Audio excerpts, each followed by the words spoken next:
سيد المرسلين سيدنا محمد وعلى آله وأصحابه أجمعين. اللهم صل على سيدنا محمد وعلى آل سيدنا محمد كما صليت على إبراهيم وعلى آل إبراهيم في العالمين إنك حميد مجيد. أعوذ بالله من الشيطان الرجيم. بسم الله الرحمن الرحيم.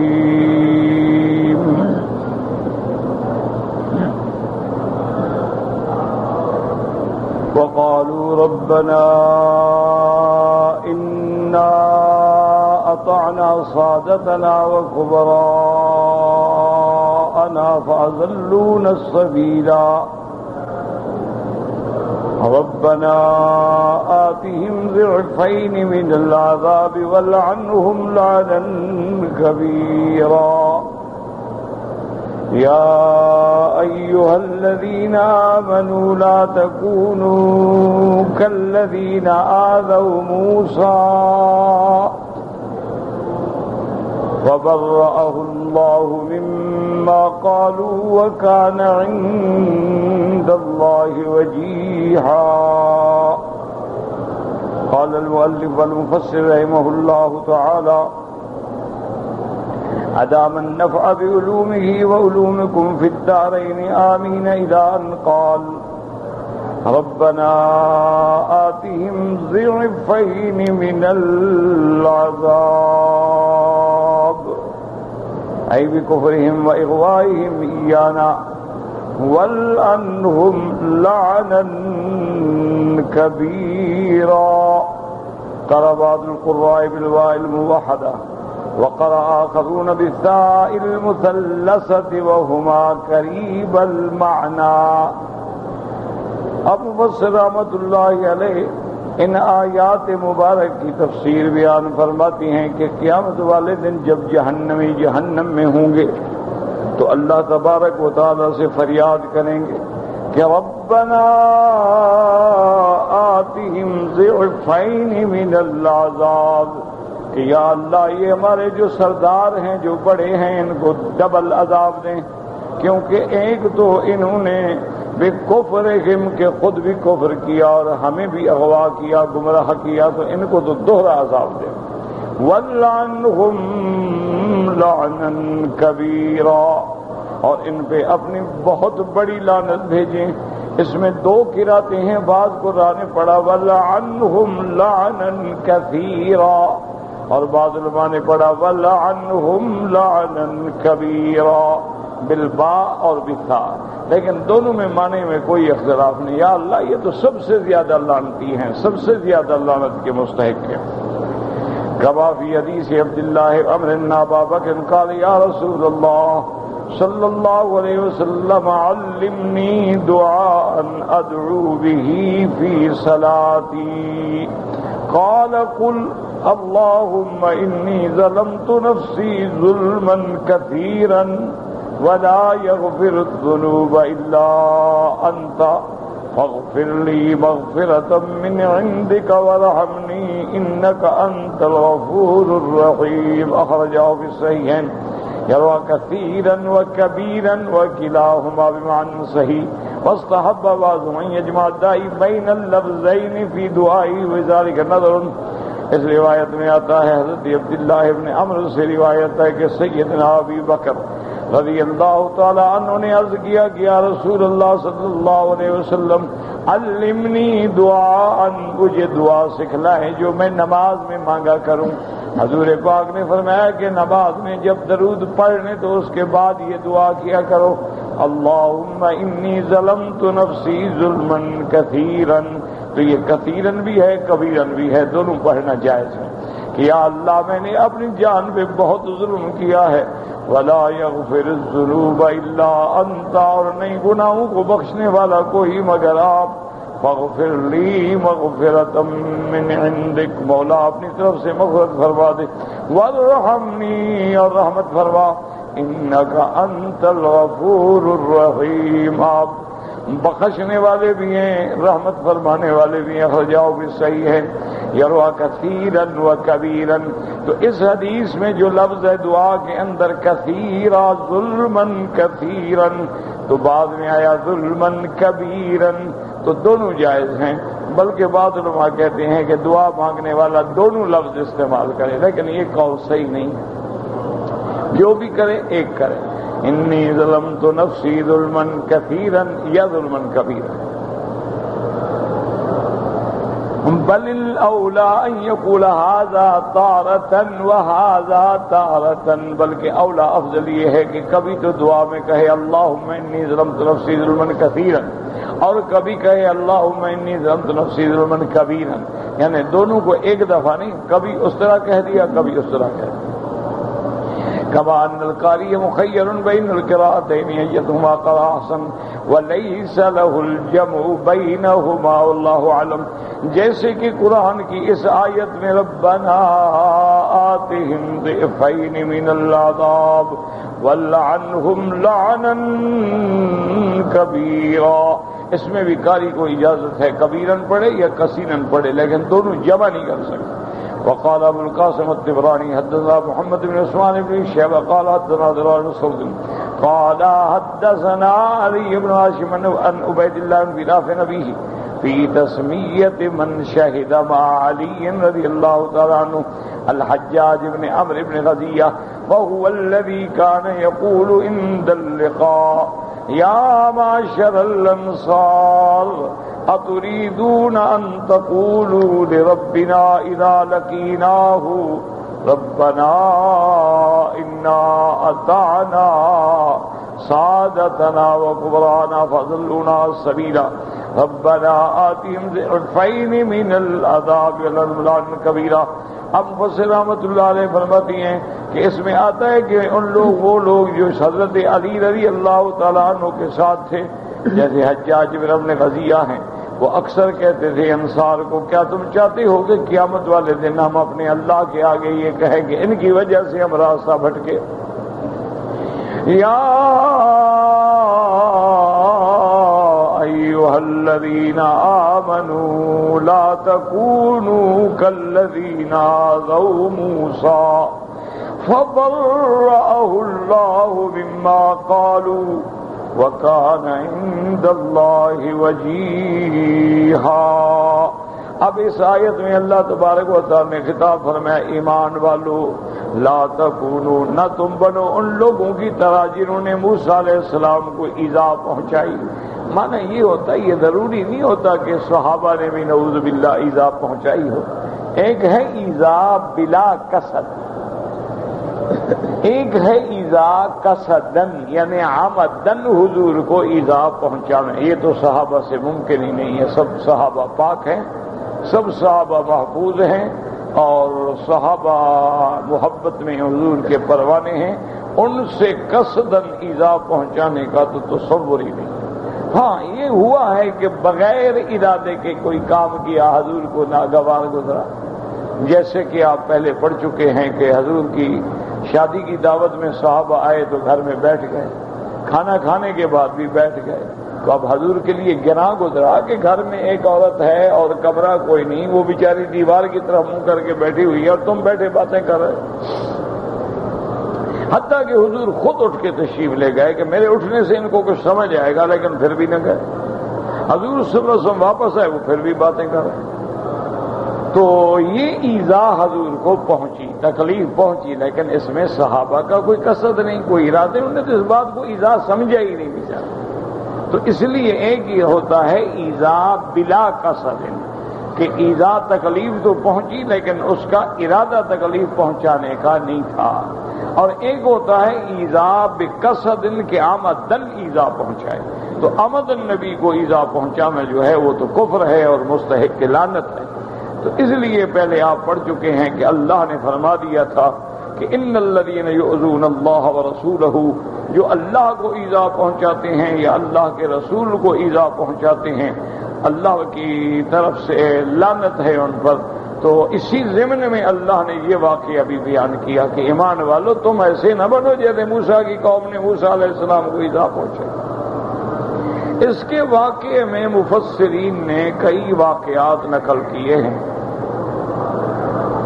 لیکن جو سب سے زیادہ واقعہ صحیح روایات سے ثابت ہے اور صحیح حدیث سے ثابت ہے، جس کو امام بخاری رحمۃ اللہ علیہ نے بھی نقل فرمایا ہے، وہ یہ ہے کہ حضرت موسیٰ علیہ السلام کان حییًا ستیرًا، انتہائی حیا والے تھے، اور ہر نبی حیا والا۔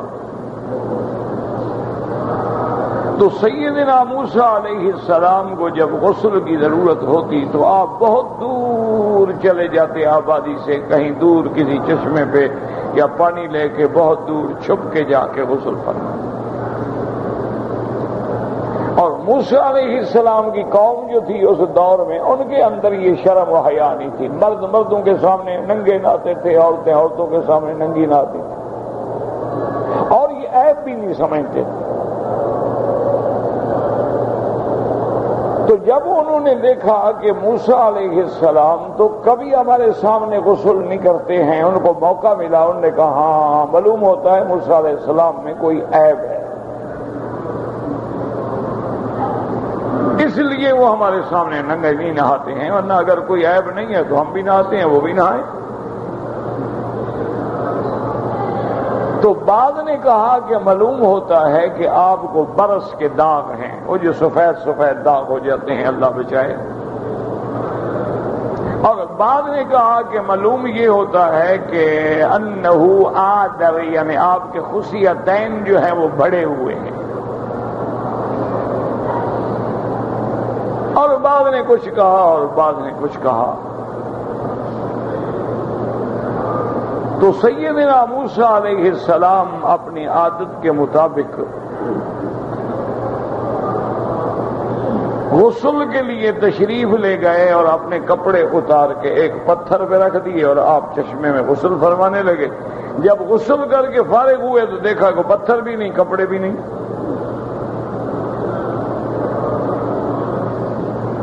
تو موسیٰ علیہ السلام کو جوش آیا، غضب آیا کہ بھئی میرے کپڑے کہاں گئے؟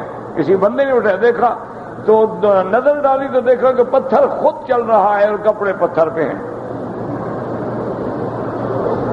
تو اب موسیٰ علیہ السلام سے صبر نہیں ہوا اور دوڑتے آئے، سو بھی حجر، اور پتھر میرے کپڑے چھوڑو، میرے کپڑے چھوڑو۔ اور پتھر تو اللہ کے حکم کا پابند ہے، وہ کیسے رکے؟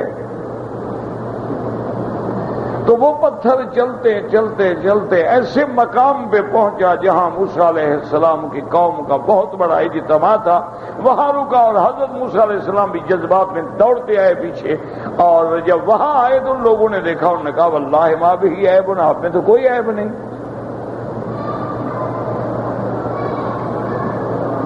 تو حضرت موسیٰ علیہ السلام نے کپڑے اٹھا لیے اور کپڑے پہنے اور اپنے ہاتھ میں جو عصا تھا اس سے پتھر کو مارا کہ تم میرے کپڑے لے کے بھاگے ہو۔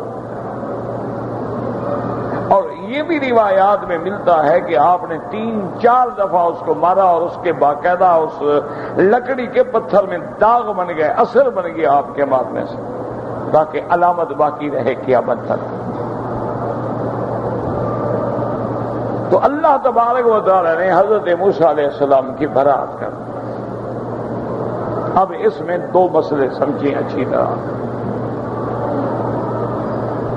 ایک مسئلہ تو یہ سمجھیں کہ اللہ تبارک و تعالی جس کو نبی بناتے ہیں، رسول بناتے ہیں، جیسے وہ باطنی عیبوں سے پاک ہوتا ہے، وہ ظاہری عیبوں سے بھی پاک ہوتا ہے۔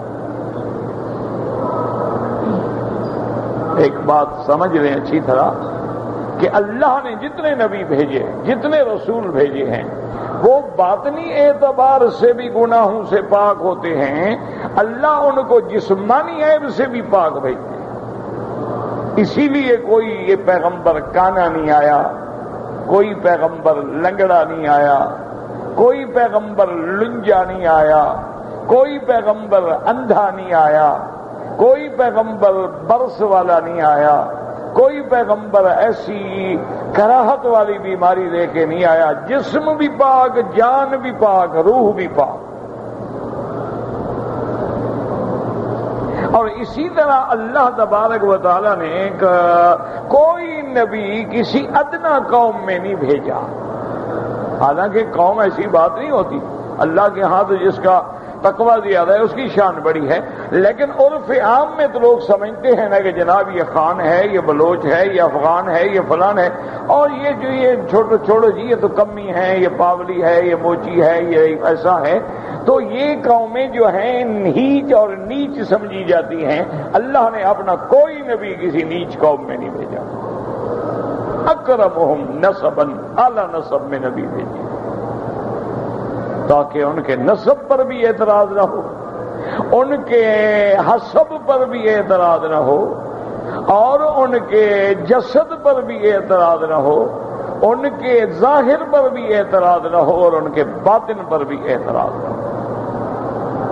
اسی لیے حضور فرماتے ہیں صلی اللہ علیہ وسلم، فرمایا ولدت من نکاح، حضور نے فرمایا کہ اللہ نے ولد اسماعیل میں سے کنانا، کنانا میں سے قریش، قریش میں سے بنی ہاشم، بنی ہاشم میں سے بنو عبد المطلب، اللہ نے ان گھرانوں کو چن کے مجھے بنو ہاشم کے گھرانے میں پیدا کیا، اور فرمایا میرے ابا سے لے کر اوپر تک چلے جائیں سیدنا اسماعیل تک، درمیان میں دادے پر دادے کافر تو آئے لیکن زنا کسی نے نہیں کیا۔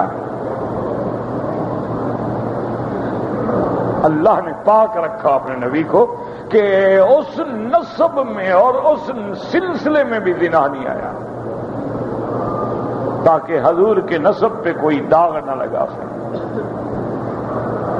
اللہ اپنے نبیوں کو ایسے پاک بناتے ہیں، اور اسی طرح اللہ تبارک و تعالیٰ انہیں گناہوں سے بھی پاک کرتے ہیں، وہ گناہوں سے بھی پاک، کبائر سے بھی پاک، صغائر سے بھی پاک ہوتے ہیں۔ یہ جو آپ پڑھتے ہیں قرآن میں حضرت آدم سے غلطی ہوئی، وہ غلطی نہیں ہے بلکہ وہ صاحب ہے نسیان ہے۔ خدا خود فرماتے ہیں فَنَسِيَ آدَمُ فَلَمْ نَجِدْ لَهُ عَزْمًا، آدم کے ذمے جو ہم نے حکم لگایا تھا وہ بھول بیٹھا۔ بھول جانا الگ بات ہے، انبیاء بھول جاتے ہیں، اللہ کے رسول بھی بھول جاتے ہیں۔ حضور صلی اللہ علیہ وسلم نماز پڑھاتے ہوئے 4 رکعتوں کے بجائے 2 رکعت پہ سلام پھیر دیا، بھول گئے۔ صحابی کھڑا ہو گیا، اس نے کہا یا رسول اللہ اقصرت الصلاۃ ام نسیت یا رسول اللہ، حضور یا تو نماز اللہ نے چھوٹی کر دی ہے یا آپ بھول گئے۔ آپ نے فرمایا ما قصرت الصلاۃ وما نسیت، نہ نماز چھوٹی ہوئی نہ میں نے کوئی کوتاہی کی، میں نے 4 رکعتیں پڑھائی ہیں۔ حضور آپ نے 2 پڑھائی، حتیٰ کہ تیسری دفعہ جب صحابی نے کہا حضور آپ نے 2 پڑھائی ہیں، اب آپ نے صحابہ کو دیکھا اور فرمایا صدقۃ الیدین، یہ صحابی ٹھیک کہہ رہے ہیں؟ انہوں نے کہا یا اس وقت کہہ تو ٹھیک رہا۔ تو بھول جانا جو ہے وہ نبی بھی بھول سکتے ہیں۔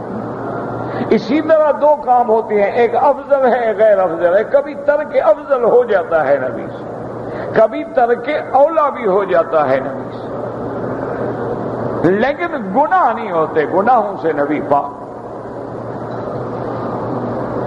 اور ظاہری عیب سے بھی نبی پاک ہوتے۔ اسی لیے یاد رکھیں کہ جہاں تک سیدنا یعقوب علیہ السلام کا قصہ آتا ہے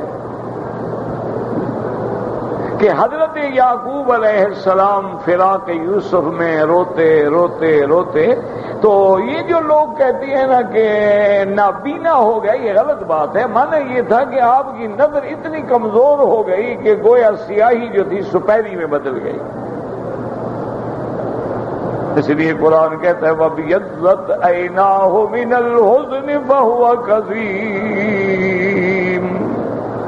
حضرت یعقوب اپنے غم کو گھونٹ کے پی رہے تھے اور آپ کی آنکھیں روتے روتے سفید ہو گئیں۔ حضور نے اللہ نے یہ نہیں فرمایا کہ میرا نبی اندھا ہو گیا، آنکھوں کا سفید ہو جانا الگ بات ہے، اور وہ بھی ایک اضطراری کیفیت۔ اسی طرح حضرت ایوب علیہ السلام وہ بھی ابتلا ہے، اس لیے قرآن پاک نے کسی آیت میں یہ ذکر نہیں فرمایا کہ ایوب علیہ السلام کو کیا بیماری تھی۔ یہ جو لوگوں نے بنایا ہے کہ بدن میں کیڑے پڑ گئے تھے اور کیڑے گرتے رہتے تھے اور آپ چنتے رہتے تھے، یہ تو واحد نے قصے بنائے ہوئے ہیں، اس کا حقیقت سے کوئی تعلق نہیں۔ یہ تقریر والے لوگ جو ہوتے ہیں نا گھڑتے ہیں، لوگوں کو رلانا جو ہے بس، اپنی تقریر کو جمانا ہے، لوگوں کو رلانا ہے، بہت واقعات بناتے جائیں گے جیسے بالکل یہ کو بھتا کے ساتھ رہ گئے ہوں۔ بھئی جب قرآن بیان نہیں کرتا تم نے پھر کیسے دیکھ لیا کہ وہ کیڑے کر رہے تھے؟ قرآن کہتے ہیں رب انی مسنی الضر وانت ارحم الراحمین، رب انی مسنی الشیطان بنصب وعذاب، لیکن اللہ نے بیان نہیں کیا وہ تکلیف کیا تھی۔ اللہ نے بھی اپنے پیغمبر کی شان رکھی ہے، یہ تکلیف ہے اور آپ کے جسد میں تکلیف ہے، لیکن وہ کیا ہے؟ اللہ نام نہیں لیتا تو ہمیں کیا حق پہنچتا ہے کہ ہم پیغمبر کہیں کہ کیڑے پڑ گئے تھے اور یہ ہو؟ یہ تو توہین ہے، انبیاء کی ایذا ہے۔ ابتلا ہے تو اللہ والوں پہ ابتلا آتے ہیں، شان والوں پہ ابتلا ہمیشہ آتی ہیں، لیکن ہمیں تو حق نہیں کہ ہم زبان سے ایسا لفظ نکالیں جو پیغمبر کی شان کے خلاف ہو۔ اور پھر اللہ نے علاج بھی تو دے دیا نا، فرمایا ارکض برجلک ھذا مغتسل بارد وشراب، اللہ نے حکم دیا ایوب جس جگہ بیٹھے ہو یہی زمین پہ اپنا پاؤں مارو، تیرے پاؤں سے ہم چشمہ جاری کریں گے، اسی سے غسل بھی کرو پیو۔ اور حضرت نے جب غسل کیا اور پانی پیا تو معلوم یہ ہوتا تھا کہ کبھی آپ کو تکلیف ہوئی نہیں، حتیٰ کہ بیوی جو آئی نا وہ بھی حیران ہو گئی، خوب جاری باہر کھڑی ہو گئی، پوچھنے لگی اللہ کے بندے کون ہو؟ یہاں میرا خاوند تھا۔ انہوں نے کہا اللہ کی بندی اندر آ جا، میں ہی تو ایوب ہوں۔ تو اس لیے ہمیشہ یاد رکھیں کہ اللہ کبھی پیغمبر میں عیب نہیں بناتے، اگر عیب ہو تو دشمن خاموش رہے گا نا جی، اگر عیب ہو۔ آج بھی آپ دیکھیں کہ بڑے بڑے لوگ جو ہوتے ہیں نا ہمارے، اللہ معاف کرے، اگر ان کے گھروں میں جیسے ہمارے سرمایہ دار بڑے بڑے مخدوم بڑے بڑے پیر گھروں میں طوائفیں لے آتے ہیں، طوائفوں سے اولادیں ہو جاتی ہیں، وہ لاکھ پیر بنے، لیکن لوگ کہتے ہیں جی ہے تو بہرحال طوائف کا بیٹا نا، اور جی خاندانی تو نہیں ہے، بہرحال صحیح پیر کا بیٹا ہے، بہرحال جیسا بھی ہو، پیشاب سے بھی تو آگ بجھ جاتی ہے نا۔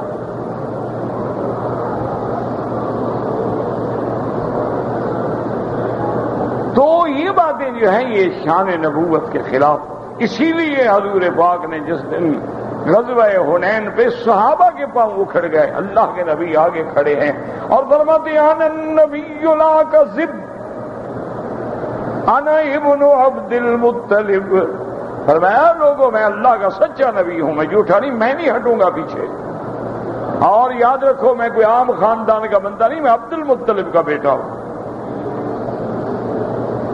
اور دیکھیں اس دن سارے صحابہ کے پاؤں اکھڑ گئے، دشمن نے اتنے تیر برسائے نا، اور بنو ثقیف چونکہ بڑے تیر انداز قبیلہ تھا، تیروں کی بارش آتی تھی، تو صحابہ کے پاؤں اکھڑ گئے، لیکن ابو سفیان ابھی مسلمان ہوا، فتح مکہ پہ مسلمان ہوا ابو سفیان، اور عباس ابھی مسلمان ہوئے ہیں، انہوں نے حضور کا ساتھ نہیں چھوڑا، خاندان تھا نا، قریش تھے نا، چاچا ہے، کیسے بھتیجے کو چھوڑ دیں؟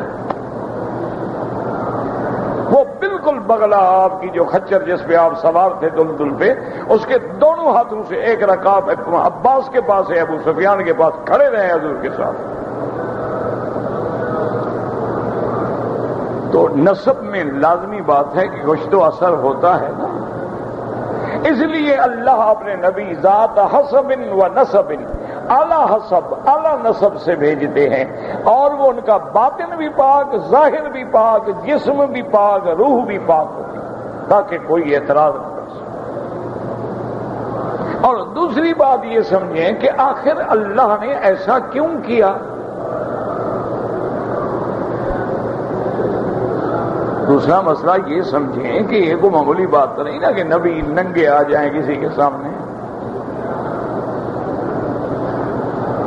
تو علماء نے یہ جواب دیا ہے کہ اصل میں ایک تو اس قوم میں یہ بات عیب ہی نہیں تھی. بات تو عیب کی وہاں ہوتی ہے جہاں ایسا کام کرنا عیب شمار ہوتا ہو.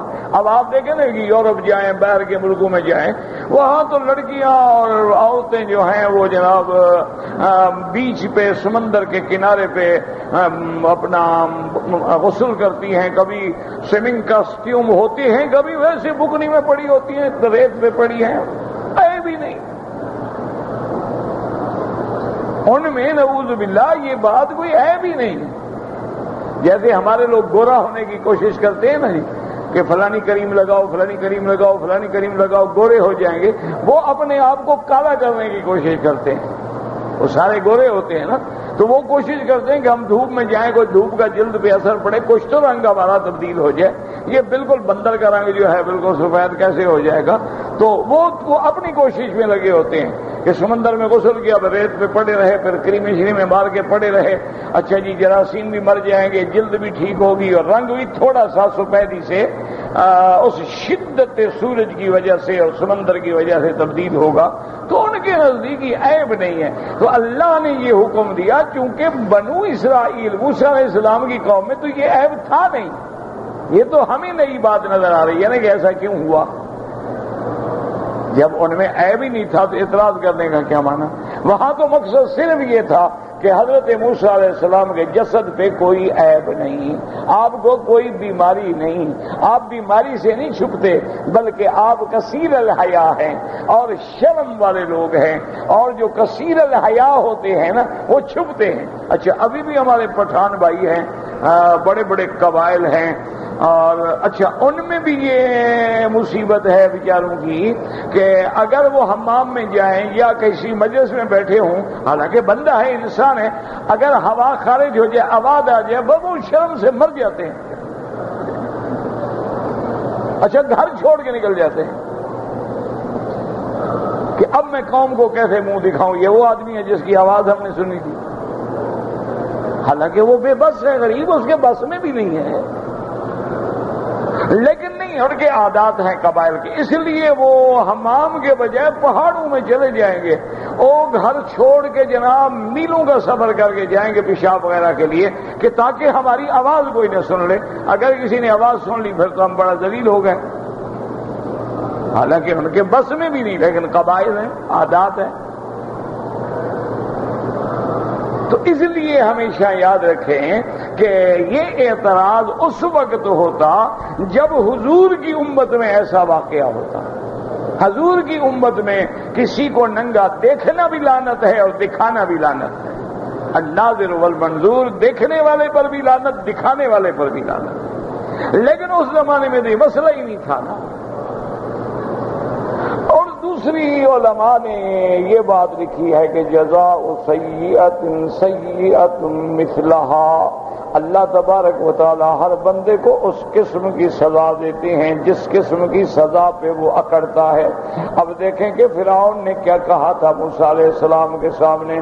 اپنی قوم سے کہنے لگا، قال یا قوم الیس لی ملک مصر وَهَٰذِهِ الْأَنْهَارُ تَجْرِي مِن تَحْتِي.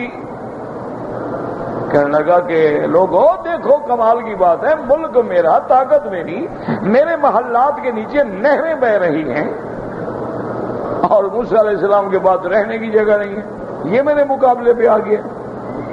اللہ نے کہا کہ جن نہروں پہ تم فخر کر رہے ہو اسی نہر میں تمہیں غرق کروں گا. کہ تم اسی نہروں پہ اکڑ رہے ہو نا، تو اسی نہر میں تمہیں غرق کروں گا. میں سزا بھی تمہیں ایسی دوں گا کہ تمہیں اسی دریائے نیل میں غرق کروں گا جس کی نہروں پہ هذه الانہار تجری من تحتی. وہ 4 نہریں تھیں، نہر الملک، نہر تنیس، نہر دیویات، نہر اخون. تو اللہ نے فرمایا اچھا فاغرقناہم اجمعین، ہم نے ان کو پھر اسی دریا میں غرق کیا. کہ تم پانی پہ فخر کر رہے تھے، آؤ تمہارے لیے پانی میں موت بناتا ہوں. اسی لیے قرآن کہتا ہے کہ جب قوم لوط پر اللہ کا عذاب آیا، اللہ اکبر اللہ اکبر، اللہ نے حکم دیا فرشتے کو کہ لوط کی بستیوں کو جڑوں سے اٹھا کے اوپر لے آؤ.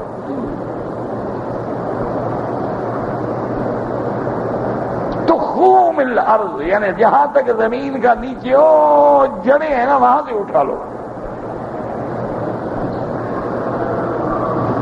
اور جب ان کو آسمانوں کے قریب لے گئے اب اللہ نے حکم دیا اللہ عالیہ سافلہ، فرمایا ان کو ابھی اوندا گراؤ. اچھا ویسے بھی گرا دیتے تو کوئی نہ بچتا. دیکھو نا ایک آدمی کو آسمان تک لے جاؤ پھر چھوڑ دو تو اس کا ریزا ریزا ہو جائے گا، بچے گا کیا؟ لیکن اللہ نے فرمایا نہیں فجعلنا عالیہا سافلہا وامطرنا علیہم حجارۃ من سجیل. اللہ نے فرمایا حکم دیا ملائکہ کو جیسے لے آئے اب ان کو الٹ دو. مفسرین نے لکھا وجہ کیا تھی کہ وہ لڑکوں کو الٹا کر کے بدفعلی کرتے تھے، اللہ نے اسی قسم کی سزا دی کہ تم بھی تو ایک نوجوان لڑکے کو سیدھا بیٹھنے کے بجائے الٹا کر کے بدفعلیاں کرتے، ہم بھی تمہیں الٹا کر کے ماریں گے، اسی طرح تمہیں اوندا کر کے زمین پر گرائیں گے. اس لیے اللہ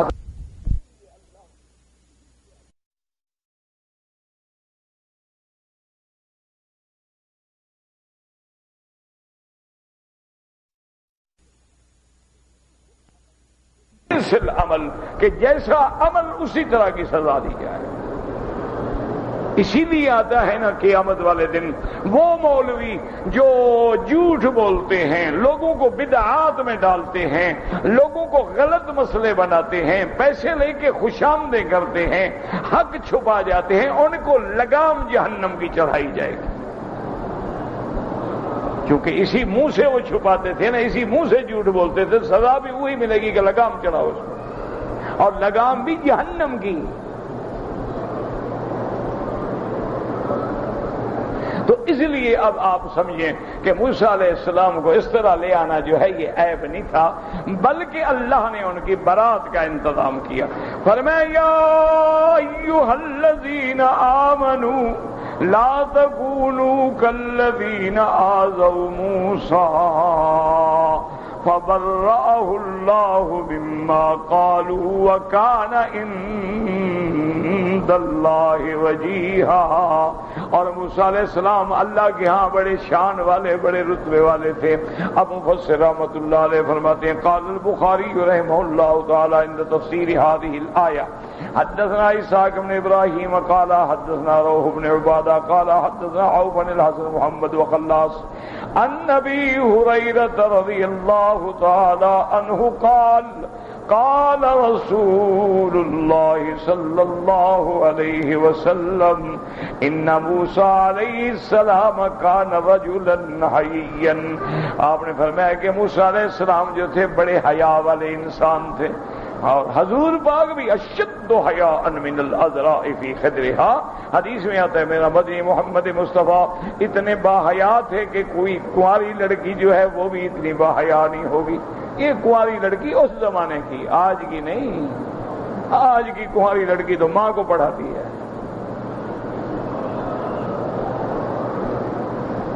آج کی کنواری لڑکی جو ہے وہ تو جی سیکس میں پی ایچ ڈی کر چکی ہیں.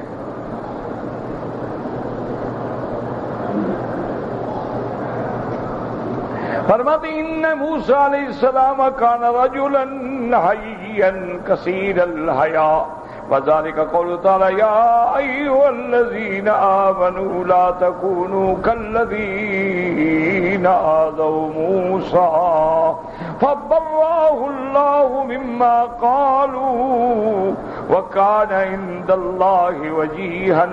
هكذا أورد هذا مسلم جدا وقد رواه في حديث الأنبياء بهذا السند بعينه عن أبي هريرة. چونکہ امام بخاری نے یہ حدیث مبارک اپنی کتاب میں دو جگہ ذکر کی ہے. کتاب التفسیر میں بھی ذکر فرمایا ہے اور اسی طرح کتاب الانبیاء میں بھی ذکر فرمایا ہے. ایک جگہ مختصر ہے اور ایک جگہ تفصیل کے ساتھ بیان فرمایا ہے. النبی ہریرہ رضی اللہ تعالی عنہ قال قال رسول اللہ صلی اللہ علیہ وسلم ان موسیٰ علیہ السلام کان رجلا حیا ستیرا لا یری من جلدہ شیء استحیاء فآذاہ من آذاہ من بنی اسرائیل۔ حضور نے فرمایا میرا بھائی موسیٰ علیہ السلام جو تھے کان رجلا حییا، بڑے شرمیلے، شرم والے، ستیرن، چھپنے والے، حتیٰ کہ ان کے ظاہری چمڑے پہ بھی کسی کی نظر نہیں پڑتی تھی، اتنے حیا سے رہتے، اتنا آپ کو چھپا کے رہتے تھے۔ پھر بنی اسرائیل میں سے بعض لوگوں نے ایذا پہنچائی، فقالوا ما يتستر هذا التستر الا من عیب فی جلدہ اما برص واما عبرۃ واما آفۃ۔ بنی اسرائیل کے لوگ کہنے لگے حضرت موسیٰ علیہ السلام جو چھپ چھپ کے غسل کرتے ہیں، معلوم ہوتا ہے آپ کے بدن میں کوئی عیب ہے، یا تو برس کے داغ ہیں وہ چھپانا چاہتے ہیں، یا آپ کے خصیتین بڑے ہیں وہ چھپانا چاہتے ہیں، یا اور کوئی بیماری لگی ہے جس کو چھپانا چاہتے ہیں۔ وَإِنَّ اللَّهَ عَزَّ وَجَلَّ أَرَادَ أَن يُبَرِّئَهُ مِمَّا قَالُوا لِمُوسَىٰ عَلَيْهِ السَّلَامُ۔ اللہ نے فیصلہ فرمایا کہ اپنے پیغمبر کی برات کریں، اپنے پیغمبر کو دشمنوں کے عیب سے نجات دیں۔ فخلا یوما وحدہ، ایک دن آپ اکیلے تھے، فخلع ثیابہ علی حجر، آپ نے پتھر پہ اپنے کپڑے رکھے، ثم اغتسل، اس کے بعد غسل فرمایا، فلما فرغ اقبل علی ثیابہ لیاخذہ وان الحجر ادا بثوبہ۔ اب جب غسل کر کے فارغ ہوئے کہ میں کپڑے لوں تو کیا دیکھتے ہیں کہ پتھر کپڑے لے کے دوڑ پڑا۔ میرا مالک شان والا ہے، پتھر کو بھی علم دیا کہ یہ کپڑے موسیٰ کے ہیں۔ اللہ جس کو چاہے علم دے دے، اور پھر پتھر کو یہ بھی سمجھا دے ادھر ادھر نہیں جانا، ادھر ہی جانا ادھر لوگ کھڑے ہیں، جانا بھی ادھر ہے۔ اسی لیے میرے مدنی رحمت دو عالم، محبوب دو عالم سیدنا محمد مصطفیٰ صلی اللہ علیہ وسلم فرماتی تھی انی لأعرف حجرا بمکہ یسلم علی قبل ان بعثت۔ آپ نے فرمایا بخاری شریف میں حدیث ہے، آپ نے فرمایا مکے میں اس پتھر کو میں پہچانتا ہوں، ابھی مجھے نبوت بھی نہیں ملی تھی، جب میں گزرتا تھا تو سلام پڑھتا تھا مجھ پہ۔ پتھر بھی پہچان، اللہ علم دیتے تھے کہ نبی آپ میرا نبی گزر رہا ہے، سلام کہو۔ اسی لیے آپ نے دیکھا ہے کہ آج تک مکے میں زگاگ الحجر، پتھر والی گلی کے نام سے مشہور ہے۔ یہ جب آپ چھت کی طرف چھتی بازار میں جاتے ہیں نا، اس کے بالکل داہنے ہاتھ میں جہاں سیدہ خدیجہ کا گھر تھا، اب تو خیر حرم بن گیا سارا ماشاءاللہ، تو یہی پتلی سی ایک گلی ہوتی تھی، اسی کا نام تھا زگاگ الحجر، کہ یہ وہ گلی ہے جہاں وہ پتھر تھا جس کے بارے میں حضور پاک صلی اللہ علیہ وآلہ وسلم نے فرمایا۔ اور اس پتھر کو کیا دیکھیں، تمہارے سامنے پتھر ہے، وَاتَّخِذُوا مِن مَّقَامِ إِبْرَاهِيمَ مُصَلًّى، یہ بھی پتھر ہے، اللہ نے حکم دیا پتھر تم میرے ابراہیم کے تابع ہو، میرا گھر بنا رہے ہیں، تمہارے اوپر کھڑے ہوں گے، ضرورت ہو تو اونچے ہو جاؤ، ضرورت ہو تو نیچے ہو جاؤ، خود بخود جائے گا، لگ جائے۔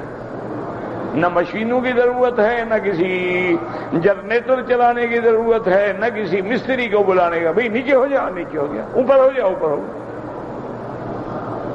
یہ اللہ کی شان ہے، اللہ تبارک و تعالی جو چاہیں۔ اسی طرح اللہ نے حضرت داؤد علیہ السلام کے ہاتھ میں لوہے کو موم کر دیا تھا، وَأَلَنَّا لَهُ الْحَدِيدَ النِّعْمَ الصَّابِغَاتِ وَقَدِّرْ فِي السَّرْدِ۔ اللہ نے فرمایا کہ ہم نے آپ کے لیے لوہا نرم کر دیا، جیسے چاہو موڑ دو، جیسے چاہو آپ اس کے لیے زرہیں بنائیں، جیسے چاہیں سوراخ کریں، جیسے چاہیں کڑے بنائیں، لوہا نرم ہو گیا۔ تو اب جناب وہ کپڑے جو آئے پتھر لے کے بھاگ گیا، حضرت موسیٰ علیہ السلام پیچھے بھاگ رہے ہیں۔ اب فرماتے ہیں فَأَخَذَ مُوسَىٰ عَصَاهُ فَجَعَلَ صَوْبِي حَجَرٌ صَوْبِي حَجَرٌ۔ آپ فرماتے ہیں پتھر میرے کپڑے واپس کر، میرے کپڑے واپس کر، حَتَّىٰ انتہا إِلَىٰ مَلَئٍ مِّن بَنِي إِسْرَائِيلَ، حتیٰ کہ وہ پتھر دوڑتے دوڑتے وہاں آیا جہاں ایک قوم کھڑی تھی بنی اسرائیل کی۔ فَرَأَوْهُ عُرْيَانًا، انہوں نے دیکھا کہ کپڑے آپ کے بدن پہ نہیں ہیں، احسن ما خلق اللہ عز وجل، اور آپ کے بدن پہ تو کوئی عیب نہیں ہے۔ وَبَرَأَهُ مِمَّا يَقُولُونَ وَقَامَ الْحَجَرُ، اب پتھر بھی کھڑ گیا۔ فَأَخَذَ ثَوْبَهُ وَلَبِسَهُ، آپ نے کپڑے پہن لیے، وَطَفِقَ بِالْحَجَرِ ضَرْبًا بِعَصَاهُ، فواللہ ان بالحجر ندبا من اثر ضربه ثلاثا او اربعا او خمسا. اب آپ نے مارا پتھر کو، اچھا تم میرے کپڑے لے کے بھاگے تھے؟ تو کہتا ہے خدا کی قسم ہے اس پتھر کے اندر 1 2 3 یا 4 جتنا مارا اتنے نشان بھی پڑ گئے. قال فذلك قوله تعالى يا أيها الذين آمنوا لا تكونوا كالذين آذوا موسى فبرأه الله مما قالوا وكان عند الله وجيها. وهذا سياق حسن مطول وهذا الحديث من افراد البخاری دون مسلم. اس حدیث کو امام بخاری رحمۃ اللہ علیہ نے تو روایت کیا ہے لیکن امام مسلم نے اپنی کتاب میں ذکر نہیں فرمایا. یہ ضروری نہیں ہوتا کہ ہر حدیث جو ہے مسلم میں بھی ہو. بخاری میں ہوگی مسلم میں نہیں، مسلم میں ہے بخاری میں نہیں. اچھا کبھی بخاری مسلم دونوں میں نہیں لیکن حدیث صحیح ہے. یہ ضروری نہیں ہوتا کہ جو اس کتاب، ہاں ان کتابوں میں جو روایات ہیں وہ صحیح ہیں لیکن اس کا مطلب یہ نہیں ہوتا کہ باقی صحیح نہیں ہیں. یہ بات نہیں ہوتی. عام تو کہنا اچھا جی بخاری شریف میں باقی یعنی حدیث کی کتاب ہی نہیں ہے، یہ کوئی بات ہے؟ یہ تو جاہل آدمی کہتا ہے. ورنہ تو حدیث کی کتابوں میں سیاح بھی ہیں، سنن بھی ہیں، مصنفات بھی ہیں، مسندات بھی ہیں، مرسلات بھی ہیں. کوئی ایک قسم کی کتابیں تھوڑی ہوتی ہیں.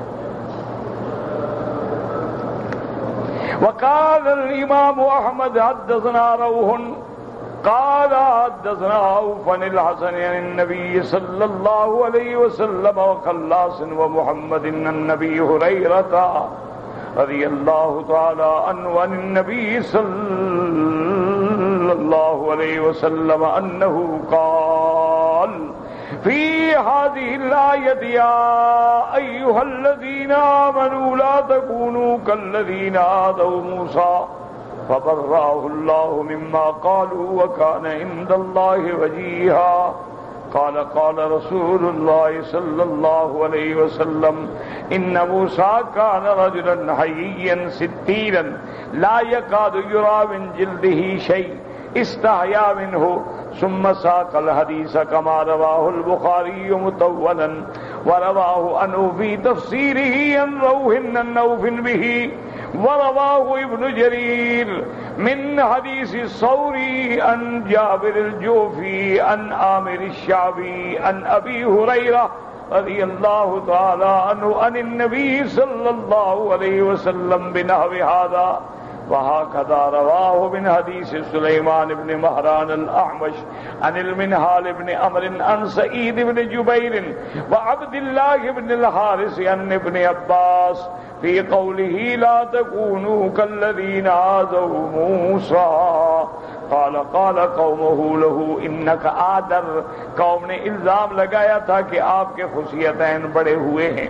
فخرج ذات يوم يغتسل ووضع ثيابه على صخرة فخرجت الصخرة تشتد بثيابه وخرج يتبعها عريانا. اور آپ بھی بغیر لباس کے پتھر کے پیچھے بھاگ رہے ہیں. حتى انتهت به مجالس بني اسرائيل.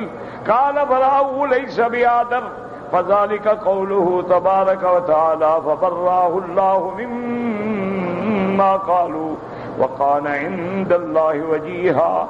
وهكذا رواه اللوفي عن ابن عباس رضي الله عنهما سواء والله أعلم.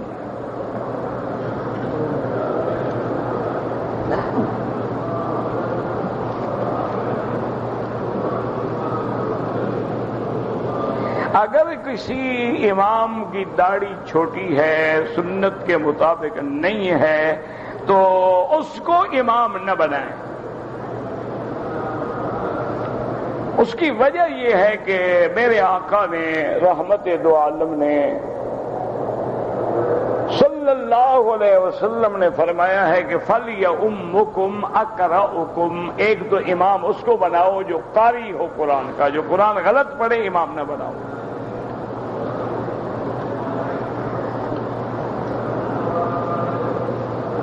اور دوسرا فرمایا فَلْيَؤُمُّكُمْ أَعْلَمُكُمْ. اور امام اس کو بناؤ جو بڑا بڑا عالم ہو، جو قرآن حدیث کے مسائل بھی جانتا ہو۔ اچھا اب دونوں کٹھے ہو گئے، فرمایا فَلْيَؤُمُّكُمْ أَكْبَرُكُمْ سِنًّا، پھر اس کو امام بناؤ جو عمر میں بڑا ہو۔ تو بہرحال چونکہ داڑھی منڈانا یا داڑھی کٹوانا یہ گناہ ہے، پہلی دفعہ صغیرہ ہے لیکن بار بار کرنے سے کبیرہ ہے اور آدمی فاسق فاجر ہو جاتا ہے، تو فاسق کو امام نہیں بنانا چاہیے۔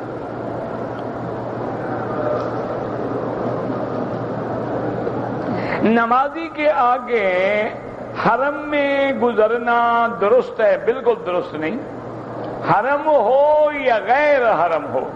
حضور نے فرمایا کہ نمازی کے آگے گزرنے کا اتنا بڑا گناہ ہے کہ 40 سال انتظار کرنا پڑے تو کھڑا رہے لیکن گزرے نہیں۔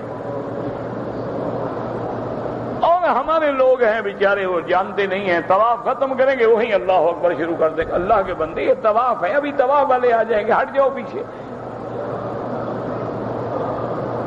تو بہرحال نمازی کے آگے نہ گزریں، اگر مجبوراً گزرنا پڑے تو اتنا فاصلہ رکھ کے گزریں کہ اس کے سجدے کی جگہ پہ تیرا پاؤں نہ آئے۔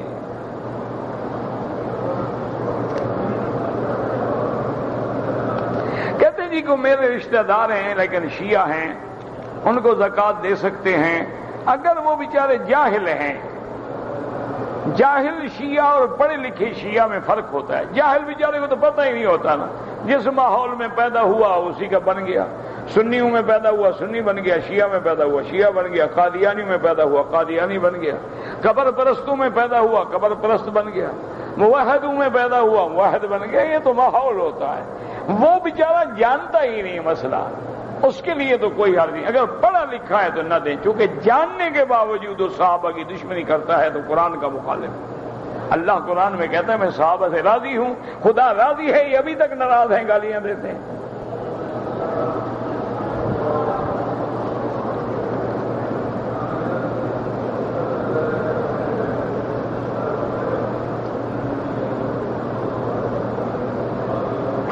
پہلے بھی پوچھ چکے ہیں کہ اگر ایک عورت کی عادت جو ہے حیض کی وہ 17 سے لے کر 23 تک ہوتی ہے، لیکن 10 تاریخ کی صبح کو اس کو معمولی خون کا نشان نظر آئے تو یہ حیض نہیں ہوتا ہے، گرمی کی وجہ سے، موسم کی تبدیلی کی وجہ سے، عمرے میں دوڑنے کی وجہ سے وہ سسٹم میں تبدیلی آ جاتی ہے۔ ہاں اگر نظر آیا اور پھر حیض جاری ہو گیا تو پھر خون ہے، لیکن ایسے نظر آیا پھر نظر نہیں آیا، 4 دن گزر گئے پھر تو نظر آیا نظر نہیں آیا، ایسے تو مرد کو بھی خون آ جاتا ہے، پیشاب میں بھی آ جاتا ہے، پخانے میں بھی آ جاتا ہے، کبھی بواسیر کی وجہ سے آ جاتا ہے، کبھی مثانے میں شدت اور حرارت اور گرمی کی وجہ سے آ جاتا ہے، یہ تو ہو جاتا ہے۔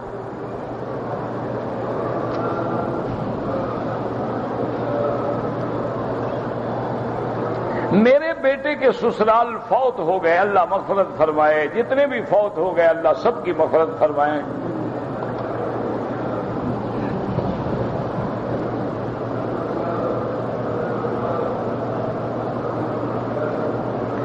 طواف زیارت جو ہے حج سے پہلے کر سکتے ہیں؟ بالکل نہیں جناب، ایسے ہو تو پھر حج بھی پہلے کر لو، آج جا کے عرفات سے ہو کے آ جاؤ ماشاءاللہ۔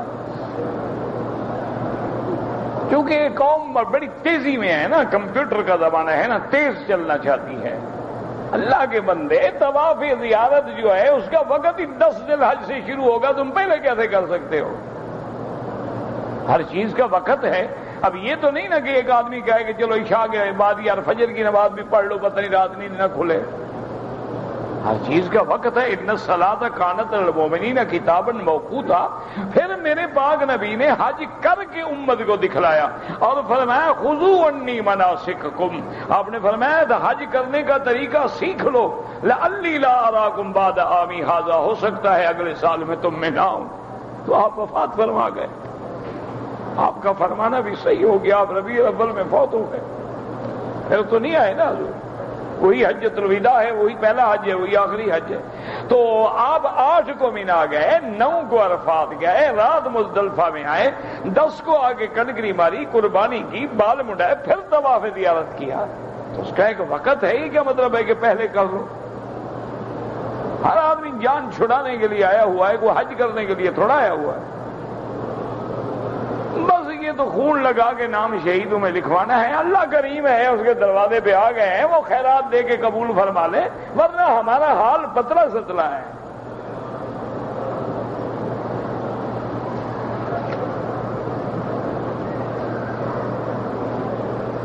ایک آدمی آیا تھا عمرے پہ، عمرہ کر کے واپس اپنے ملک چلا گیا۔ عمرے کرنے سے حج فرض نہیں ہوتا خدا کے بندے، اللہ پھر توفیق دے، صاحب استطاعت حج کرے، نہیں تو کوئی ضرورت نہیں۔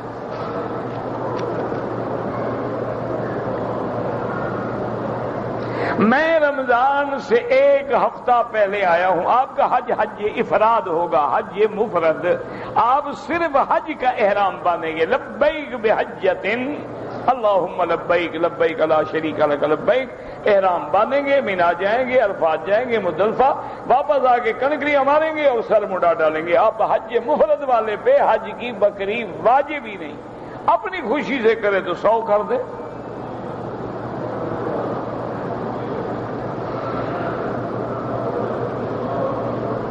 ہم نے پڑھا ہے کہ بے نماز کو زکوٰۃ نہ دیں، اچھی بات ہے، کیونکہ وہ اور عادی ہو جائے گا نا، نمازی کو دیا کریں، ورنہ یہ نہیں کہ زکوٰۃ ادا نہیں ہوگی، زکوٰۃ تو ادا ہو جائے گی، لیکن بہتر یہ ہے اس بندے کو جو نمازی ہے، جو عبادت گزار ہے، جو اللہ سے ڈرتا ہے۔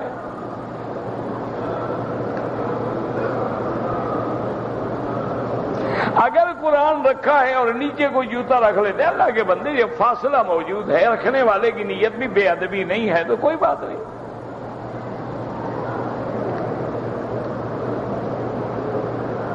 کہتی ہیں کہ امام صاحب کے ساتھ الحمد نہ پڑھو تو نماز نہیں ہوتی ہے، یہ کسی حدیث میں نہیں۔ حدیث میں ایک لفظ ہے کہ بغیر فاتحہ کے نماز نہیں ہوتی، لا صلاۃ، نماز نہیں ہوتی مگر بفاتحۃ الکتاب، فاتحہ کے ساتھ۔ اب مجھے بتائیں کون سی نماز ہے جس میں فاتحہ نہ ہو؟ وہ نماز آپ مجھے ڈھونڈ دیں، پھر فیصلہ کریں گے کہ نماز ہوتی ہے کہ نہیں ہوتی۔ اچھا، میں نے نہ پڑھی، امام نے پڑھی، نماز میں تو فاتحہ آ گئی نا، آگے نہیں آئی، تو نماز میں تو فاتحہ آ گئی۔ یہ کہاں لکھا ہے کہ مقتدی پڑھے؟ اور جس حدیث میں حضور نے نماز سکھلائی ہے وہاں آپ نے بتلایا امام کیا کرے تم کیا کرو، فرمایا اذا کبر فکبروا، جب امام کہ اللہ اکبر تم بھی کہو اللہ اکبر، اور جب امام رکوع میں جائے تم بھی رکوع میں جاؤ، جب امام سجدے میں جائے تم۔ اب حضور سکھا رہے ہیں، وہی مقتدی کو کیا سکھایا؟ اذا قرأ فانصتوا، جب امام پڑھے تم چپ رہو۔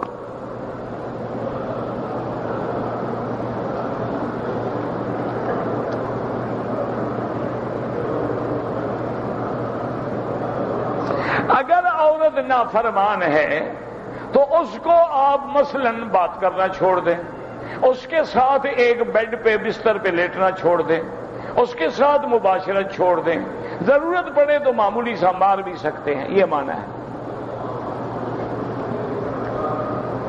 یہ مسئلے ہیں پرانے زمانے میں، اب تو یہ خیال رکھنا پڑتا ہے کہ خامند کو بیوی نہ مارے۔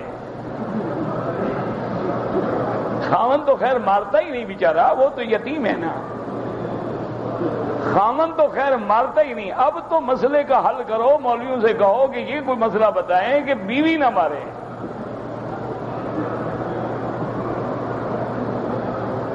انا للہ و انا الیہ، صدق رسول اللہ، حضور پاک نے سچ فرمایا تھا کہ جب تمہارے معاملات عورتوں کے ہاتھ میں آ جائیں پھر مر جانا بہتر ہے۔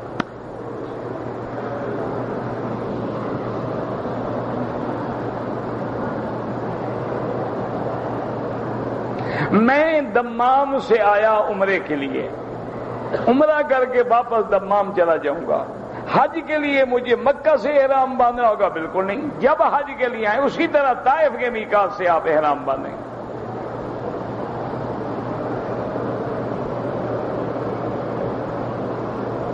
جن لوگوں نے شوال میں عمرے کیے ہیں اگر اسی سال حج کریں تو ایک بکری دیں گے حج کی، کنکری ماریں، بکری ذبح کریں، سر منڈائیں، احرام کھول دیں۔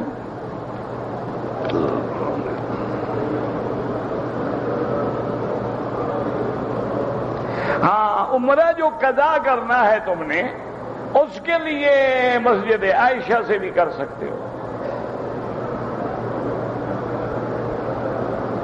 باقی رہ گیا جو دم آپ پر جرمانہ ہے، جب اللہ توفیق دے، کوئی ضروری نہیں کہ جلدی دو، 2 دن 4 دن، مہینہ 2 مہینے 4 مہینے، گھر جا کے پیسے بھیج دو۔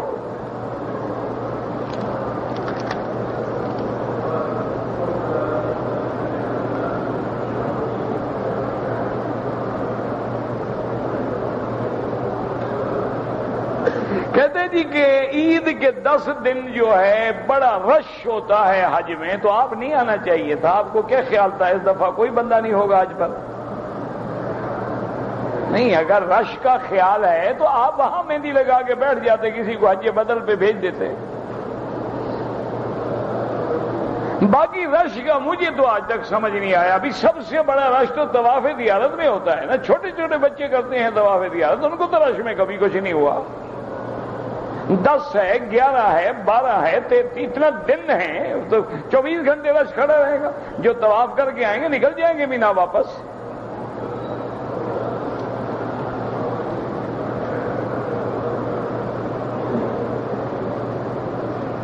اگر کوئی حنفی مسلک پہ ہے، فجر کی اذان ہو جانے کے بعد فجر کی سنتیں پڑھنے سے پہلے 2 رکعت طواف کی پڑھ لے، کوئی حرج نہیں، پڑھ لے۔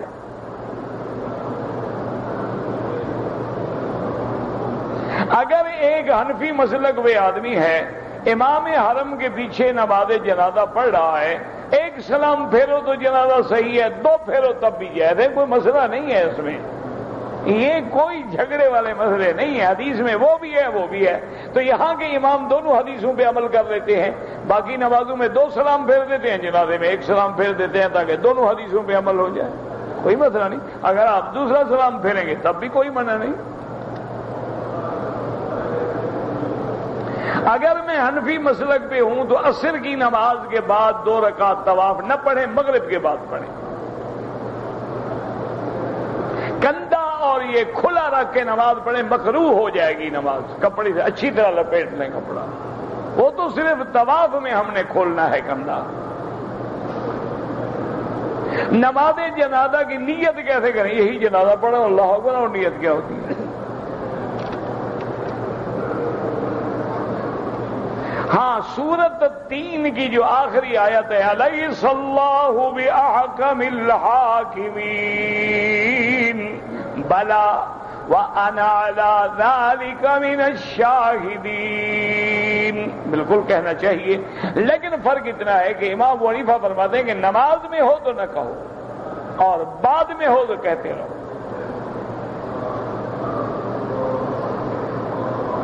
اگر ایک آدمی ایک دن میں 2 عمرے کرے، نفلی عبادت ہے 10 کر لو، لیکن افضل یہ ہے کہ طواف زیادہ کرو۔